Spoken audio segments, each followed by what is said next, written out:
안녕하세요. 김양규 박사의 성경적 한의학 MC 전민경입니다. 여러분은 하루에 얼마나 웃으시나요? 웃으면 복이 온다 라는 속담이 있을 정도로 긍정의 에너지는 우리에게 많은 선물을 준다고 합니다. 기뻐하고 감사하는 마음은 건강에도 도움이 된다고 하는데요. 오늘은 구티비의 영원한 명의 김양규 박사님께 기쁨과 건강이라는 주제로 강연 들어보겠습니다. 박사님 안녕하세요. 네, 반갑습니다. 네, 박사님. 많이 웃는 것이 건강에 좋다라고 하는데요. 네. 정말 많이 웃으려면 어떻게 하면 좋을까요? 웃을 거리가 많아야 되겠지만 그것보다는 사실 건강해야 많이 웃습니다.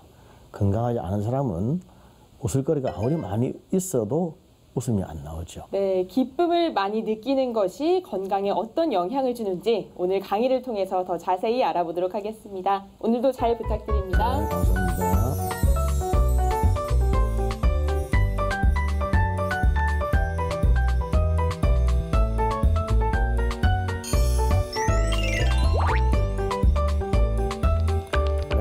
오늘은 웃음과 건강에 대해서 말씀드리겠습니다.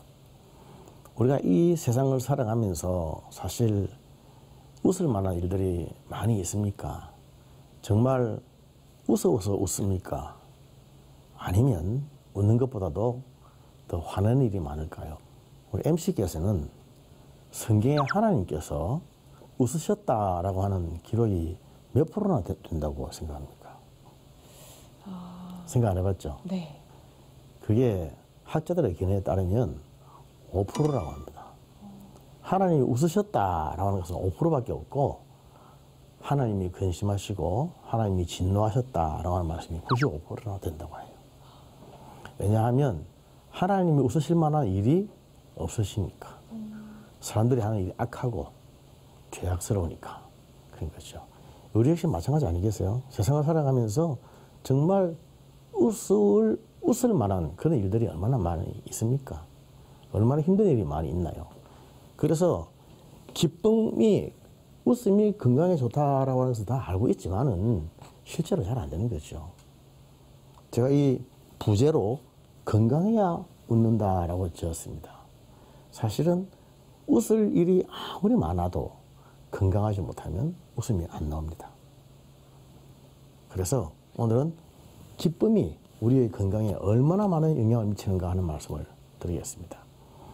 사람의 뇌에는 크게 두 가지 호르몬이 분비되고 있습니다. 하나는 코르티솔 분비 자극 호르몬, 또 하나는 엔돌핀, 그리고 세로토닌. 크게 이 두 가지 유형의 호르몬이 분비가 되는데 자극에 의해서 나타나는 거죠. 코르티솔 자극 호르몬이라는 것은 이것은 부신필 호르몬을 말하는데 콩팥 위에 부신이 있는데 거기에서 코르티솔 호르몬이라고 하는 호르몬을 분비하도록 명령하는 거죠. 이것은 우리가 긴장하거나 화가 났을 때, 불안했을 때, 전쟁 중일 때, 소위 임전태세, 사람이 멀쩡하게 가만히 있다가 갑자기 막 긴장 상태에 들어가면 아주 임전태세로 되잖아요. 머리끝이 바짝 쓰면서 땀이 나고 손발이 차가워지면서 눈동자가 커지고 흥분하게 되죠. 이게 코르티솔 자극 호르몬이 분비가 되어서 부신피질에서 코르티솔 호르몬이라고 하는 소위 스테로이드 호르몬을 많이 분비하게 해서 긴장하게 되는 것입니다. 이것은 썩낼 때 많이 나타나는 것이죠. 이런 것들이 나중에 결국 암을 일으키는 원인이 되기도 하고 노화를 촉진시키기도 하고 사람을 죽게도 만든다. 반면에 엔돌핀과 세로토닌 같은 이런 호르몬은 굉장히 행복 호르몬이라고 그래요. 행복 호르몬. 행복감을 느끼게 하는 호르몬. 엔돌핀이라고 하는 것은 엔도지너스 모르핀이라는 뜻입니다. 우리 몸속에서 나오는 몸속에 있는 모르핀과 같은 진통제, 마약과 같은 그런 쾌감을 주는 호르몬이다. 엔돌핀. 세로토닌도 신나게 하고 기분을 좋아지게 하는, 힘이 나게 하는 호르몬이다. 보통 우울증 환자들은 이 세로토닌의 분비가 잘 안 돼서 사람들이 맥이 빠지는 거죠. 처지는 것이고 지치는 것이죠. 그런데 이것은 웃을 때, 기뻐할 때 많이 나오는 것이기도 하고 이것들이 많이 나오면 또 기뻐지기도 하고 물론 과다 분비가 되면 이상 증상이 나타나지만 적당히 분비가 잘 되면 이것은 사람을 웃게 만든다.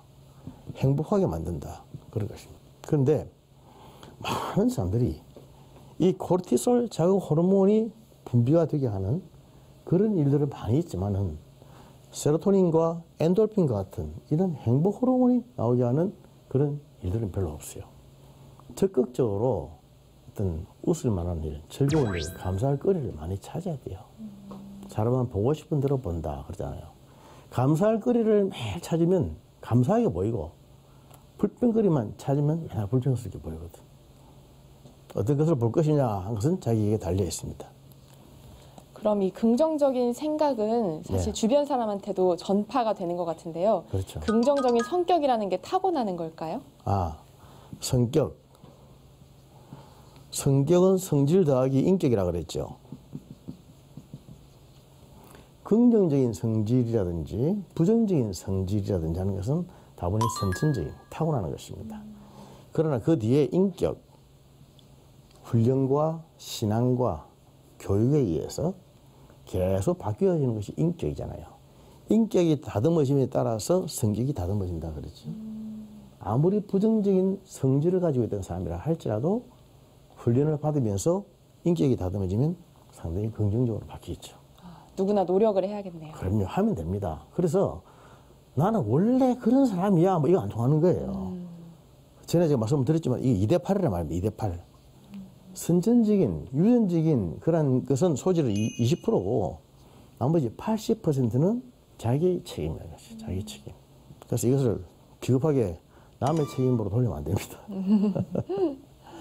우리 뇌는 한 사람이 살아서 죽을 때까지 쓸 수 있는 총량이 뇌 전체의 10억 분의 1이라고 그래요.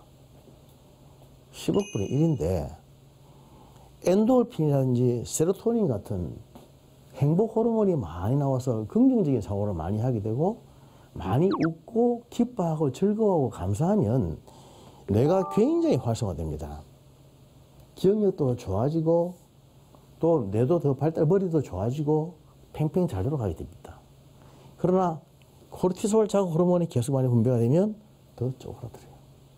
머리가 나쁘다. 머리가 나쁜 게 아니라 머리가 10억 개가 있는데 그 중에 한 개밖에 안 쓰고 있는데 나머지는 자기가 안 쓰면서 머리 탓을 하는데 많은 원인이 기쁨을 잃어버리고 분노와 걱정, 현심, 소위 말하는 부정적 감정에 휩싸이기 때문에 정신적으로 굉장히 쇠약해져서 그렇다.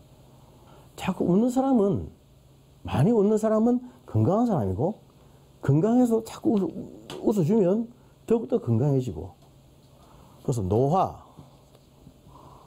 노화를 막아주고 그리고 또 죽지 않게 하고 암에 걸리지 않게 하고 항노화, 항암, 항사망 이런 효과, 이펙트가 사실은 이런 엔돌핀과 세로토닌과 같은 행복 호르몬이 많이 나와져서 사람이 건강한 사고방식을 가지고 즐거워할 때 생긴다. 저는 이 웃음 치료 또 웃음 전도사 이런 게 비과학적인 방법이라고 생각을 했는데 네. 알고 보니 참 과학적인 접근이구나 싶기도 하네요. 굉장한 효과가 있습니다. 억지로라도 웃어주면 실제로 웃는 것과 같은 효과가 나타났다. 아 정말요? 예. 앞으로 더 많이 웃어야 할 것 같네요. 그래서 사람을 많이 웃겨주고 이렇게 웃기는 말을 할 수 있는 그런 사람은 굉장히 건강한 사람. 부제가 건강해야 웃는다. 자극에 대한 반응을 보면 그 사람 안다 그랬죠? 우울증에 걸려 있거나 굉장히 불건강한 사람은 나쁜 자극에 크게 반응합니다. 좋은 자극에는 작게 반응하죠. 그러나 건강한 사람은 좋은 자극에 크게 반응하고 나쁜 자극에 작게 반응한다. 그것을 보면 그 사람의 건강 여부를 알 수 있다. 별거 아니지만 웃었다고 막 자지러지게 웃는 사람은 굉장히 건강한 사람이란 말이에요. 그러나 아무리 웃음 얘기해도 틱틱하면 그 불건강한 삶이에요. 그래서 우리는 많이 웃도록 해야 된다. 많이 웃도록 만듭시다.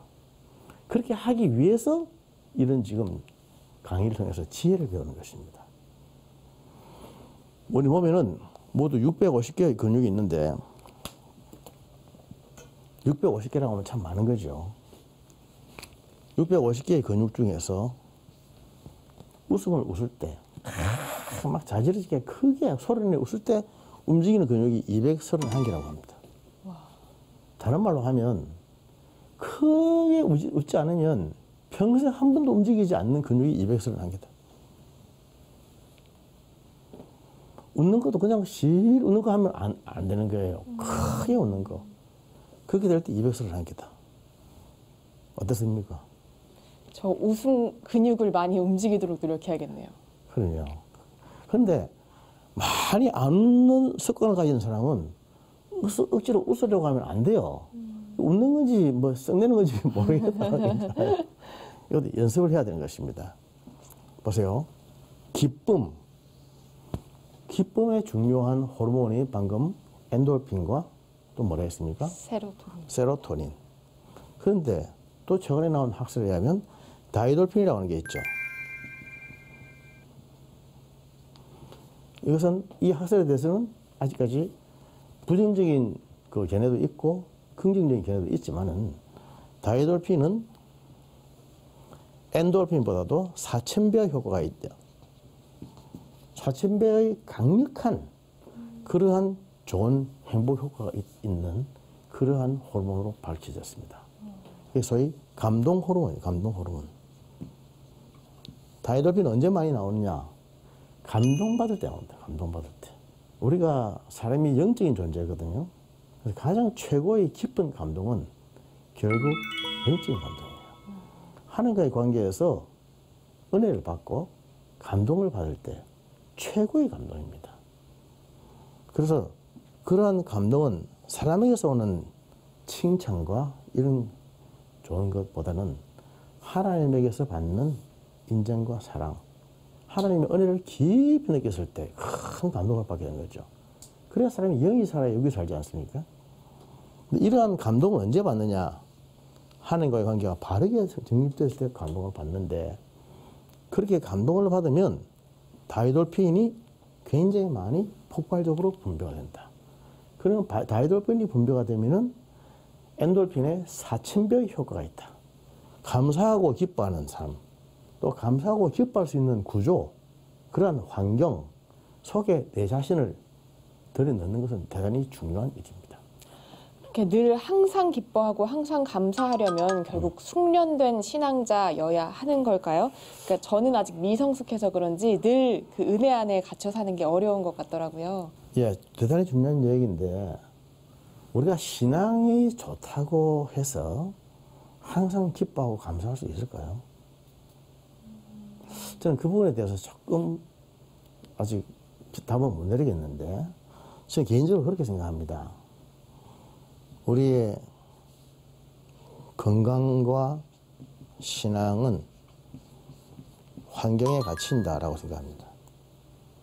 환경이라고 하는 것이 사실은 우리의 건강과 인격과 신앙을 지배할 수 있는 것이거든. 그러니까 실질적으로 내가 지금 경제적으로 너무 어려운 가운데 있든지 또는 아프든지 현실적인 굉장히 골치 아픈 문제가 있음에도 불구하고 내가 막 기뻐하고 감사하고 이거 안 되잖아요. 사람 그럴 수가 없는 존재입니다. 그렇죠? 네. 그래서 정말 어려운 환경에 빠지지 않도록 하나님께 기도를 해야 돼요. 내가 견딜 수 없는 환경에 빠지지 않도록 하나님 지켜달라고 해야 돼요. 그렇지 않으면 사도 바울처럼 우리가 어떠한 환경에서든 막 기뻐하고 즐거워 감사하고 이거 안 된다고요. 물론 모든 일에 감사로 시작하고 감사로 끝내라. 이유를 알 수 없는 어려움과 아픔이 왔을 때는 일단 감사하고 보라. 그러면 결국 감사할 거리가 발견된다. 대원칙은 맞습니다. 그러나 육체를 가지고 있는 사람이기 때문에 건강의 문제와 환경의 문제가 그 사람의 인격과 신앙을 지배한다고 봅니다. 그래서 아무리 우리가 항상 기뻐하라, 감사하라, 당위성은 알고 있지만 당위성을 안다고 해서 되는 게 아니거든. 환경이 받쳐주지 못하면 현실이 안 되지 않습니까? 현실은 안 되는데 당위성 때문에 해야 된다. 굉장히 갈등, 무지무지한 갈등 속에서 계속 기도하는 게 사람이죠. 그러니까 그런 너무 어려운 환경이 되지 않도록 하나님께 기도를 해야 되고 살아야 된다. 그렇게 생각합니다. 한의학에서 기쁨의 감정을 희라고 하는데 희는 희속심 이런 말이 있습니다. 기쁨은 심장에 속한다. 다른 말로 하면 심장이 튼튼한 사람은 잘 웃는다. 한방에서는 심장이 두 개가 있거든요. 하나는 U형의 심장이 있고 하나는 무형의 심장이 있어요. U형의 심장은 하트, 심장 자체를 말하고 무형의 심장은 마음, 정신을 말하죠. 마음과 정신이 건강한 사람은 잘 웃는다. 이것이 희속심입니다. 희속심. 그래서 건강해야 웃는다. 건강해야 웃는다. 많이 웃으면 건강해지기도 하지만 건강해야 웃는다. 억지로 웃는 게 아니라 막 웃음이 나오는 거 있잖아요. 그것은 건강하다는 뜻이에요. 희속심. 건강하면 마음이 건강하고 심장이 건강하면 항상 기뻐하게 된다. 성경에 있죠? 항상 기뻐하라. 쉬지 말고 기도하라. 범사에 감사하라. 그게 전부 다 긍정적인 사고방식이잖아요. 긍정적인 감정이고 그렇죠. 그래서 신앙생활도 바르게 한 사람은 항상 기쁨 속에 있는 거예요. 기쁨. 궁금한 점이 있는데요. 네. 저는 좀 매사에 긍정적이라서 좀 낙관주의적인 성격인데요. 이 낙관주의라는 게 비관주의보다 항상 좋다고 볼 수 있을까요? 낙관주의. 대표적인 낙관주의가 뭐냐면 그래서 이 또한 지나가리라. 그런 것이 있죠. 아무리 어려움이 와도 다 지나갈 것이다. 이렇게 생각하고 걱정하지 마라. 이게 대표적인 낙관주의입니다. 이게 현실에 너무 안주하진 않을까 그런 그럼요. 걱정이 들거든요. 너무 그런 데 빠지면 발전이 없죠. 그래서 낙관주의, 비관주의가 중요한 것이 아니고 우리가 정말 따지고 보면 정말로 걱정하고 염려해야 될 부분이 있어요. 그것이 뭐냐 하면 영적으로 내가 지금 어떠한 상태에 빠져 있는가 하는 것은 정말로 진지하게 고민하고 걱정해야 됩니다. 그러나 세상의 문제에 대해서는 그렇게 빠져서는 안 돼요. 그래서 무엇을 고민할 것인가, 무엇을 염려할 것인가, 무엇을 하지 말아야 될 것인가 하는 것을 구분해야 돼요. 구분하지 않고 난 매사에 낙관주의다. 모든 것은 다 지나갈 것이다. 이 또한 지나가리라. 이제 괜찮다. 잊어버리라. 이렇게 하면 이건 아니라고 생각합니다. 그리고 이 기쁨과 건강에 있어서 우리가 정말 기뻐하는 사람은 전념이 되거든요. 그래서 한방에서 말할 때는 기라고 하는데 기가 가벼운 거예요. 가벼운 거. 기가 가벼운 사람 옆에 가면 나도 기가 가벼워져요. 그렇지 않습니까? 막 명랑한 사람, 유쾌한 사람, 그런 사람 옆에 가면 나도 막 기뻐서 즐거워져요. 너무너무 진지하고 매사에 진지하고 매사에만 눈물 흘리고 매사에만 너무 심각한 사람들, 그런 사람 옆에 가면 나도 마찬가지 되는 거예요. 그런 경험 있나요? 네, 맞습니다. 그런 분위기가 다 전파가 되는 것 같아요. 그 신앙생활 해도 마찬가지예요. 맨날 죄의 문제 해결해서 죄의 문제만 집착해가지고 맨날 눈물 흘리고 맨날 금식하고 맨날 기도하면 그런 사람은 항상 귀가 무겁겠죠. 그러나 항상 하나님 은혜에서 감사하고 즐거워 기뻐 찬양하는 사람은 귀가 가볍겠죠. 어떤 칼라의 신앙생활을 하느냐 대단히 중요합니다. 그것은 다른 사람들에게 다 전달이 됩니다. 전염이 됩니다. 기라고 하는 것은 항상 가벼워야 되거든. 하나님 어떤 분이신가? 우리가 맨날 눈물을 흘리면서 맨날 잠 못 자고 근심하고 또 우리가 밥을 안 먹으면서 그렇게 금식을 하면서 단식을 하면서 살기를 원하시는 분이신가? 아니면 감사하고 기쁨 속에서 춤추며 살기를 원하시는 분이신가? 태동이죠, 태동. 태동 알죠, 태동. 한자로 쓰면 잘 모릅니다. 한글로 쓰면 아는데 임신부들이 아기를 가지면 뱃속에서 아기가 뛰어나오죠. 그걸 태동이라고 하는데 태동은 임신 5개월부터 시작됩니다. 5개월부터. 애들이 막 뛰어오는 거예요. 춤추는 거예요. 춤추는 것. 아기는 엄마 뱃속에서 춤을 춥니다. 왜냐하면 엄마 뱃속에서 제일 좋거든. 아무런 근심과 걱정, 염려와 불안, 긴장, 두려움이 없단 말입니다. 제일 안전한 곳이잖아요. 편안한 마음으로. 편안하죠. 네. 거기서 매일 춤추는 것이에요. 춤추는 것을 엄마가 느낍니다. 그게 태동이에요. 임신 5개월. 엄마 뱃속에서 춤추던 아이가 세상에 나와서 춤을 춰야 되는데 밖에 보니까 춤출 일이 별로 없다. 감사할 일이 없고 웃을 일이 없고 감탄받을 일이 없고 춤출 일이 없다. 얼마나 불행합니까? 그래서 태동의 기쁨, 태동의 즐거움을 회복하자. 그래서 환자들에게 처방 중에 하나가 춤추세요. 춤을 추세요. 춤요법이래요. 춤요법. 혹시 MC께서는 춤 잘 춥니까? 잘 추지는 못합니다. 조금 춥니까? 즐거워는 합니다. 예, 예. 우리 크리스찬들이 저도 마찬가지지만 이 춤치가 참 많아요. 춤치가. 춤이라고는 전혀 몰라. 성경에 봐도 기뻐 춤춤이 나오는데 우리는 춤을 배운 적이 없어요. 기껏해야 찬양이고 손뼉 좀 치라면 치는데 손 위에 올라가는데 한참 걸려요. 그렇지 않습니까? 앞에 나가서 율동하라 그러면 더 못해요. 춤치가 많다. 신실한 크리스찬들일수록 춤치가 많다. 춤을 못 추는 사람들.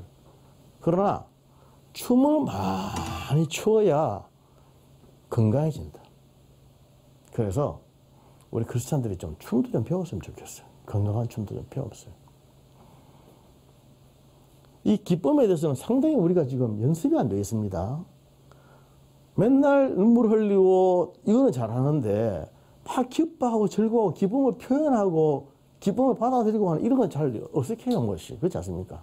네, 특히 우리나라 사람들이 그런 것을 어색해하는 것 같습니다. 그렇죠. 그 뭐 웃을 때도 그냥 확 웃으면 되는데 막 입을 가리면서 안 웃는 것처럼 해야 되고 막 이러죠.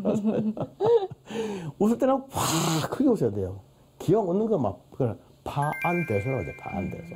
크게 팍팍 웃고 이렇게 해야 안에 231개의 근육이 움직인단 말입니다.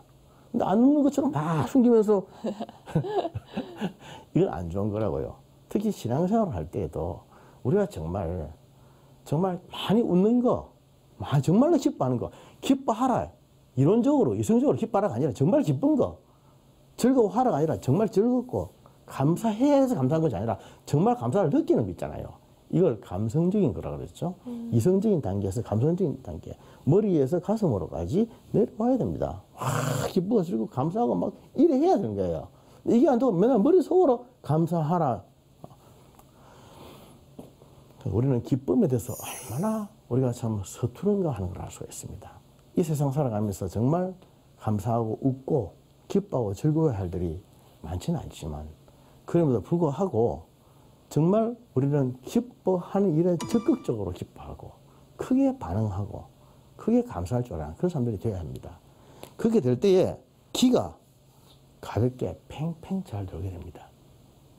기가 잘 돌아야 더욱더 건강하게 되는 거고 더욱더 잘 많이 웃게 되는 거죠.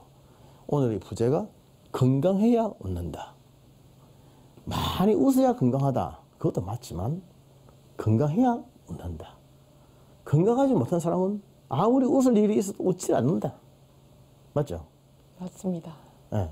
사소한 일, 별것 아닌 일에 내가 어떻게 반응을 하는가 자기 자신을 돌아보십시오. 나는 정말 웃음이 일상화되어 있는가? 아니면 언제 한번 크게 파한대소하며 웃어본 지가 얼마나 오래되었던가? 10년 전이었나? 20년 전이었나? 한번 꼽아보십시오. 우리는 웃음을 연습하고 기뻐하고 즐거워하는 연습을 하십시다. 그렇게 하는 것이 자기 자신의 건강을 자기가 지키는 그런 큰 지혜가 됩니다. 방송을 듣는 방송가족 여러분, 우리는 선택을 하면서 삽니다. 내가 웃음을 선택을 할 것인가? 분노를 선택할 것인가? 내가 선택하는 것에 따라서 결과는 이루어집니다. 나의 선택에 내가 책임을 져야 되는 거죠. 이제부터 많이 기쁨과 즐거움, 감사와 웃음을 선택을 하셔서 기가 가볍게 팽팽 잘 돌아야 되고 하나님 기뻐하시는 건강한 영혼, 또 영혼에 의해서 살아나는 육체, 그런 것을 가진 항상 멋진 그리스도인들이 되시기를 축복합니다. 네, 박사님 오늘도 좋은 강연 잘 들었습니다. 고맙습니다.